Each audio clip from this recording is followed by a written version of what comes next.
Hi, my name is Holly Swilo, and I am the school nurse for 4 schools in Down East Maine. I graduated nursing school in 2009, and I have worked in several different areas since then. I won't go into a lot of background, but I have worked the hospital floor, I've worked in long-term care, I've worked in psych lockdown, and now I am a school nurse, which also kind of throws me into the realm of public health nurse.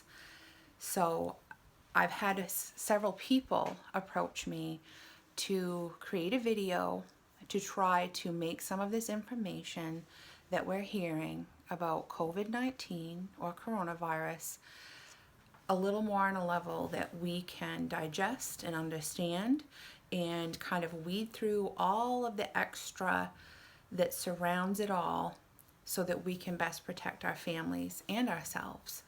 And hopefully through education, this will lower the anxiety, the panic, and the worry. That's not to say that we shouldn't be concerned, because I think we've all seen that there are very valid reasons to be concerned. This is not something to take lightly. This is not something that's just going to magically go away in another week or 2 or 8 or 12.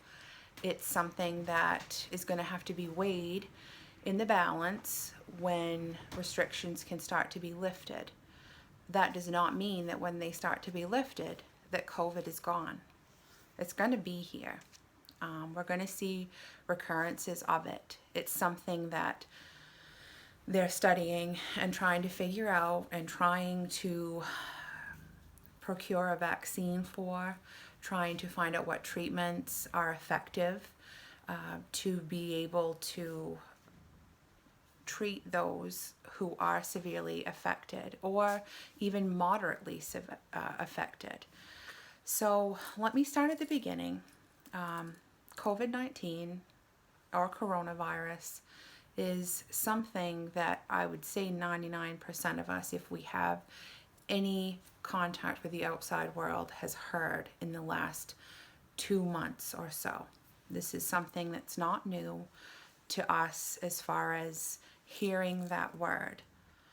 Now, I think every day we all get online and we see that there are always new articles with new information on this virus, speculation, theories, which, I mean, when you think about it, the professionals that are handling this and trying to figure out how to treat and prevent this virus, they're working on theories too.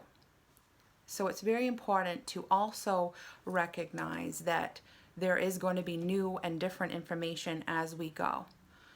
Hopefully it will just be more specific information. The general idea of science around this virus can be found in other bases of science.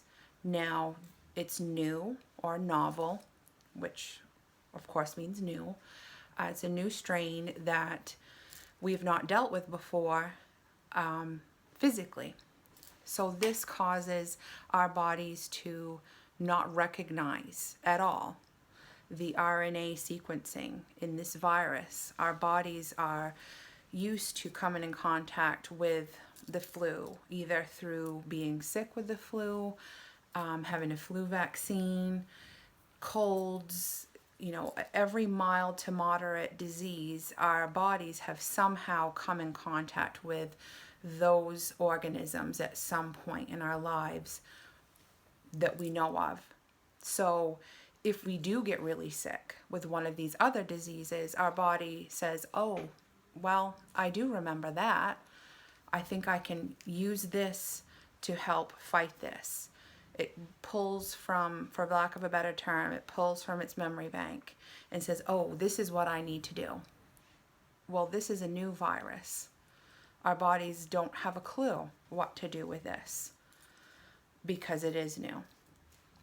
That's why we do what we do, to help prevent massive outbreaks at one time. I think a common misconception of what we're doing right now with social or physical distancing and prevention, that people think that it's going to go away, or that we're doing this so that nobody else will catch it. Well, a lot of us will probably end up experiencing this. However, if we do this distancing prevention measure, then we don't overwhelm our healthcare system. That way, when we do have people that react very severely to this disease and need support, such as a ventilator, ICU coverage, we give them a chance, because we're not overwhelmed. We're not scrambling for ventilators and rooms and healthcare professionals, because I'm not on the front line in the hospital right now, but I'm here to say, and I know I can speak for my fellow nurses, that we're not immune. We do develop some pretty good immune systems coming in contact with all that we do in the hospital. However, being exposed to this viral load over and over again, those who are in the hospital are exposed, and many of them will become sick, and many of them will recover. But that also takes down our workforce. So if you combine that with not enough beds, not enough ventilators, not enough treatment, that's what we're trying to prevent right now. While a vaccine is procured, while herd immunity will be built to some point through having the virus and recovering, this is why we're doing what we're doing.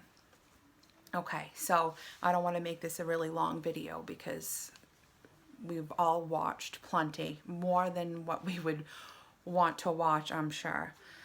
And speaking of which, the information that I'm about to share has been gathered from either the main CDC, federal CDC, WebMD, or directly from Dr. Shaw's updates at the main CDC level.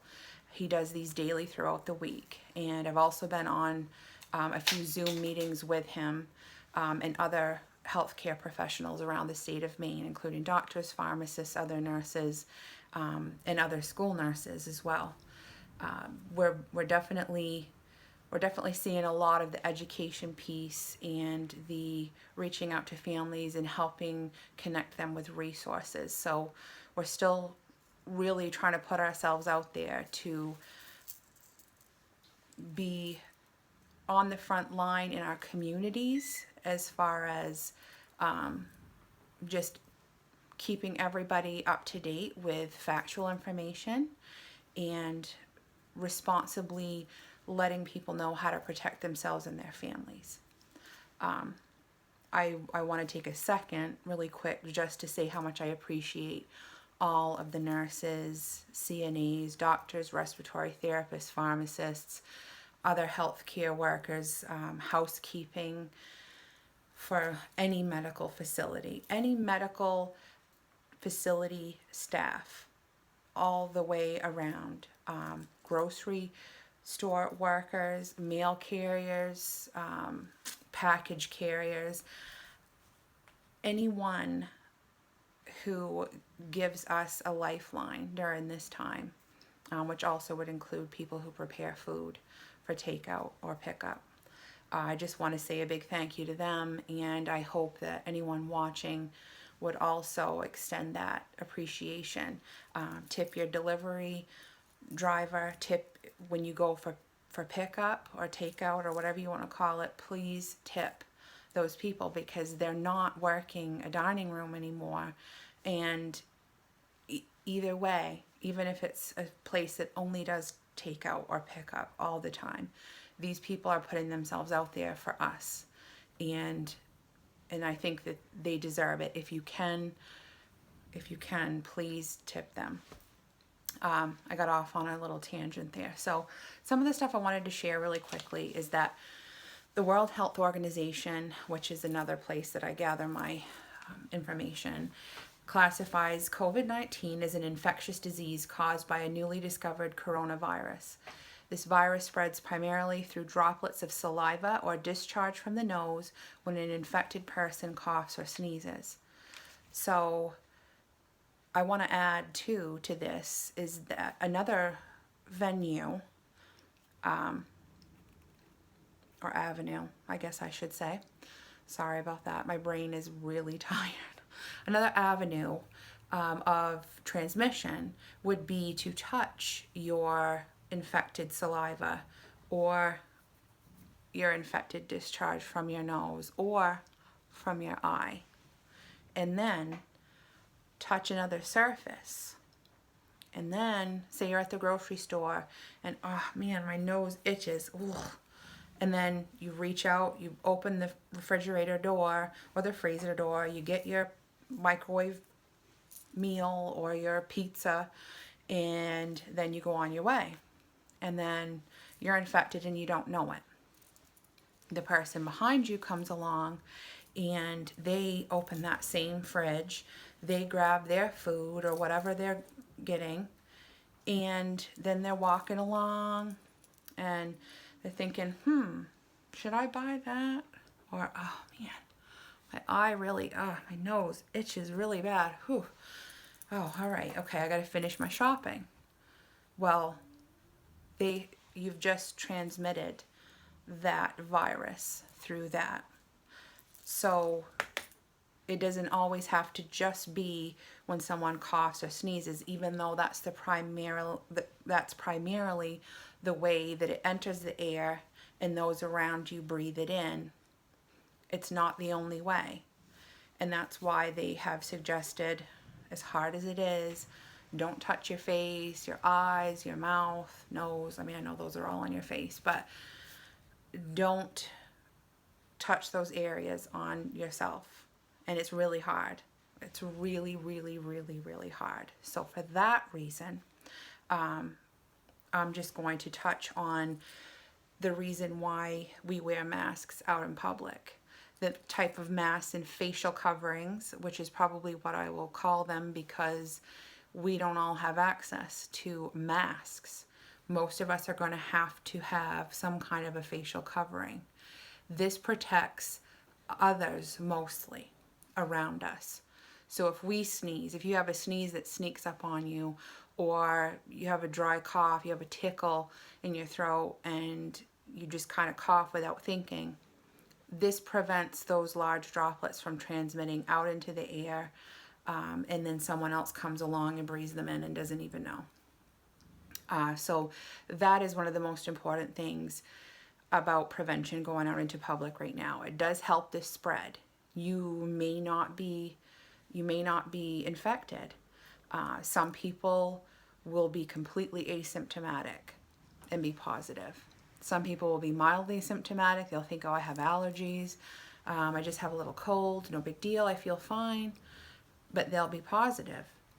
And then your Grammy comes along and touches something you touched after scratching your nose or adjusting your mask, which is another big thing. If you're wearing a facial covering, you can't touch that mask until you're ready to take it off and wash your hands and disinfect anything it touched, because all of that covering could be infected with the virus, or I should say could have viral particles on it. So if you're constantly fidgeting with your mask, which is really another thing that's hard not to do, then you could be touching that, and then you're touching other surfaces or your food that you're picking up from the grocery store. And that's basically the whole point, is that these measures that we do, we have to do them correctly. If not, we're just spreading things around anyway. And with that, I'm just going to touch really quickly on the gloves. Wearing gloves when you're out is really not the best thing, unless you have 20, 25, 30 pair while you're shopping. There's really no point, because and there are videos that are going around where nurses have shown using paint about cross-contamination. Unless you change your gloves between every touch, you are cross-contaminating everything. So you put your gloves on, You go into the store, you touch your cart. It's probably been cleaned, and nowadays it's probably been cleaned. But say that one got missed, or there were a few particles left over. You push that, you have your gloves on, then you take out your phone because I forgot what I needed, and you look at your list, you type on your phone, put that back, and then you go and you need a couple loaves of bread, and you pick up one. Oh wait, that's not the one I needed. Put that back, grab another one. Okay, so someone behind you just did the same thing, and you've touched the bread with your gloves, and now you have those particles on your gloves. And wait, what was that next thing I needed? Pick up your phone, type on that, find your list. Now you've touched your phone with the gloves that you touched the infected loaf of bread with. And so it goes on and on and on and on. Now, the best thing to do is, unless you have really dry, cracked, open hands, is to go in, get the things you need with your hands. Don't touch your face or your mask. Take in a typed up or written list so you don't have to touch your phone. And then hand sanitizer. When you get back out to the car, put everything in your car, hand sanitizer, disinfectant wipes, and get back to your house. Disinfect all of your products before you bring them into the house. Hand sanitizer again in between as you need, then disinfectant wipes, doorknobs and everything, and then wash your hands really, really well. You know, this way, this way, this way. You have to get every surface. And I would recommend, if you have gone out to do grocery shopping, wear something that you can immediately take off and change into something else right when you get in the house. Throw it in the laundry and wash those clothes. Obviously, we're not doing a lot of outside shopping these days, so it's a lot, but this does help. It doesn't mean that everything, everywhere, everyone is infected, but we kind of have to act like it is right now. And that is not to say panic and think, oh my word, I'm going to get it, I'm going to die. No, that's definitely not what I'm saying. If we the easiest way to get through this and to know what to do is to pretend that every surface and every person is infected outside of our homes. And sometimes inside our homes. If we have someone who's an essential worker, which I do, someone who works in the hospital, there has to be extra precautions taken when they come home, because I think we all know that the hospital floors and everything, they're icky anyway on a good day. So, okay, symptoms. I'm just going to try to get through this next part. Symptoms of COVID. Common symptoms are fever, shortness of breath, dry cough. Some people have experienced immense tiredness, some aches and pains, and a sore throat. Now, I'm sure that you look at these and you can see, well, they can mimic other illnesses as well. So the best thing to do is, if you're having any of these, especially with the fever, but it doesn't always have to accompany any of these symptoms. If you're just not feeling right, you don't feel well, call your provider. They can either tell you what they need you to do, whether it's to quarantine, self-isolate, or they can give you a number to call, and they can also guide you as to what to do. But that's the most important thing, unless you are having trouble breathing. And by that I mean your oxygen, you feel like you can't breathe. Your oxygen levels, if someone has a pulse oximeter, if they're low, that requires a trip to the ER. That you don't wait around with. If you can't breathe and you're struggling, go to the ER. That's not something that you wait and call your doctor and wait for them to come back. That's a given. That has to be seen. Some report nausea and diarrhea with other symptoms as well. along with some of those other ones that I listed off. And like I said, many people that do experience COVID-19 will have a mild experience. That will be the greatest number of people who contract COVID-19. But the people that have underlying conditions such as diabetes, COPD, asthma, any autoimmune diseases, or people who are going through cancer treatment, basically anyone who has a weakened immune system and or a breathing issue, respiratory issue, those people have the highest chance of having great complication and or death. That's not to say that they all will. This is not an automatic death sentence. And this is why we're doing what we're doing, because we want those people that are the most susceptible to be able to have the treatment that they need and have enough machines and have enough protective equipment for our frontline workers to be able to best serve them and not cross-contaminate between patients in the hospital and the workers themselves, and they can be there to help those people.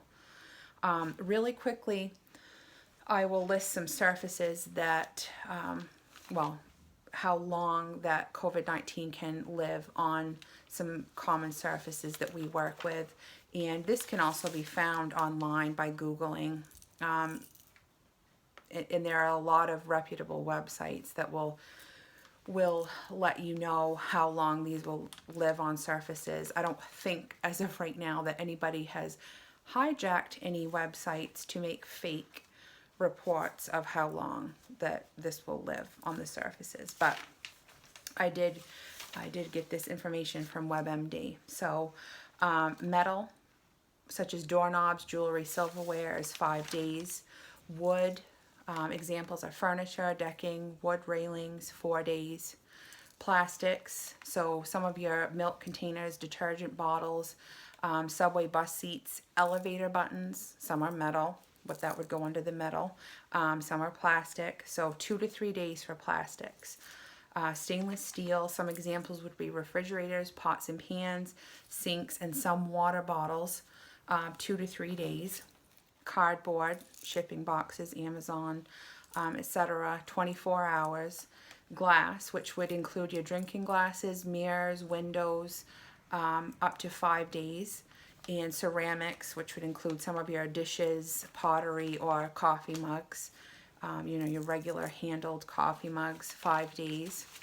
And paper, which I thought this would kind of fit in under cardboard, which I think it kind of can, but depending on what type of paper that you're using, this can vary from a few minutes to up to 5 days, depending on what the actual material is that's used in the paper. It does not seem to spread through food or water itself. Obviously, we know it can spread through the packaging of the food or water. Water bottles, if you buy it in the bottle or the jug or the food container, but not the actual food itself. Some reputable sites that I've used for gaining information, education, and factual information is maine.gov or cdc.gov, worldometers.info, webmd.com, and a big source of information for me is watching Dr. Nirav Shah from the Maine CDC. He does updates every day throughout the week. And on the weekend, I believe for those who have Twitter, I think he does send out tweets on any developments over the weekend because they're working all weekend long. One other thing, for cleaning and disinfecting, I won't go through all of that, but cdc.gov, EPA.gov, that's the Environmental Protection Agency. They give a list of substances that you can use that are approved to kill coronavirus or COVID-19, and any type of hand sanitizer that you use should be at least 70% alcohol. And as we know, that does not take the place of hand washing. It's not as good as hand washing. However, the alcohol does disrupt that protein membrane or the fat membrane on the outer layer of the virus. And then the rubbing, you have to rub your hands until they're dry. So if you still feel moisture on your hands from that hand sanitizer, then you haven't rubbed them together long enough. But that friction and disrupting the membrane is what the hand sanitizer will help. However, as soon as you can, get to a sink, soap and water, 20 seconds, hand washing, proper hand washing. That is the biggest thing. And for those of us like me, I'm just going to try to jump in this last piece here, because I think we all know that mental health is a big piece of this. And there are a lot of people who are finding it difficult right now. I don't really know of anybody who doesn't, whether it's just that they're bored, ranging from that type of a thing to that they're very anxious and worried, and maybe they are one of those people that is compromised or elderly and they're very scared to go out into public. And those are the ones that we're trying to protect ourselves too and our families, but those are the ones that we're really looking out for when we stay home. We're doing our part by staying home. I think that's really important to emphasize, is that I think myself included, we feel like we're not doing enough. What can I do? I want to do something to help. And some people can do things to help within reason, but a lot of us, by staying home and watching out for not infecting other people and our families and protecting them, is actually very admirable and very needed, and it's huge.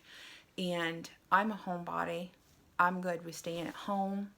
I am not a big social butterfly, but there's still a difference between when you choose to stay home or if you're told that you have to stay home. Or even if it's that you think, I know I can go and do this and no one will know, but I feel a duty to stay home. I feel like that's my responsibility, which it is, but it's still, it doesn't give us the choices, and it doesn't give us the interaction with those people that we normally do, the ones that keep us sane, the few, our core, our small circle. For those of us who stay home a lot, we have those people normally that we're around. They encourage us. They're the ones we give hugs to. They're the ones that really ground us. And there is a difference between video calling and chatting and being in person and sharing coffee or playing a game or sharing a meal. There is a big difference, and nobody should say that everybody doesn't have a right to feel this, just feel stressed. Our kids are going to be stressed, even if they don't say it, or it's not coming out in the same ways that we think that it should come out.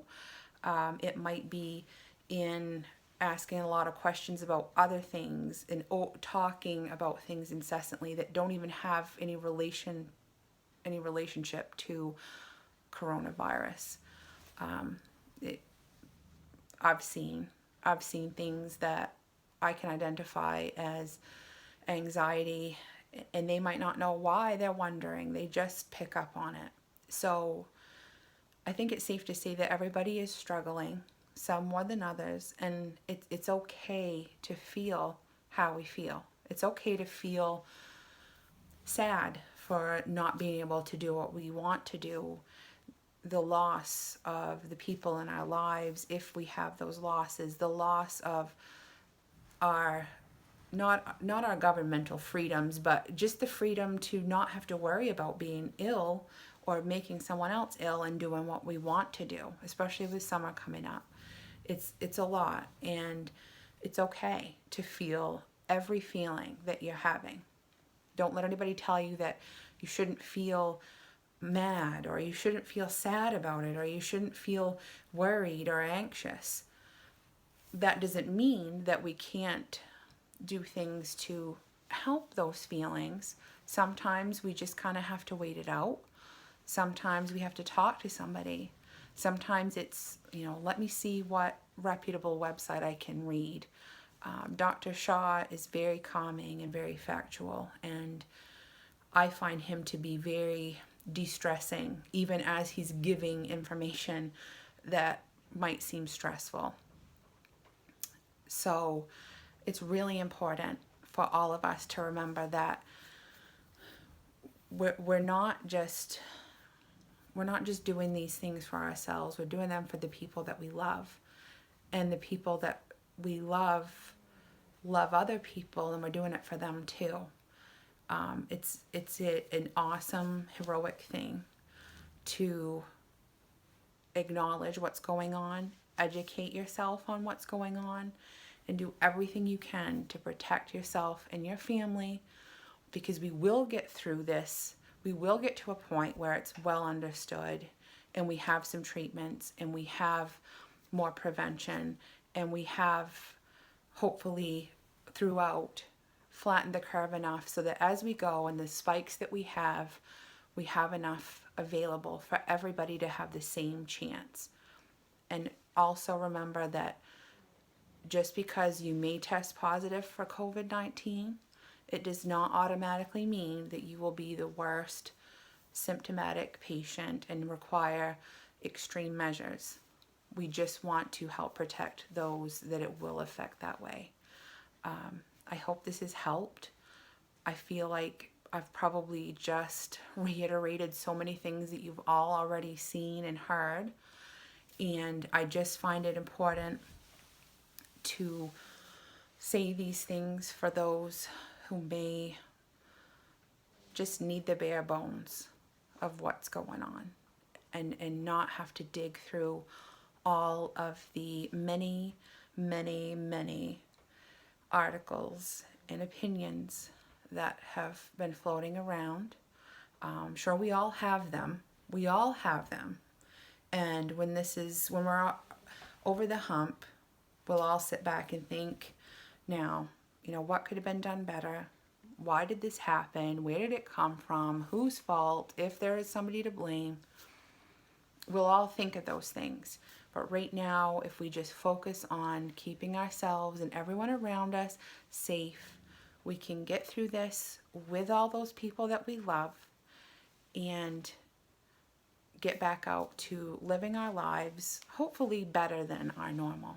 I'm hoping that on the other side of this, we all come out and the perspective that we've gained and the love and generosity that we've extended to those that we don't even know to help protect them will make for a better normal for us all. Thanks. Stay safe.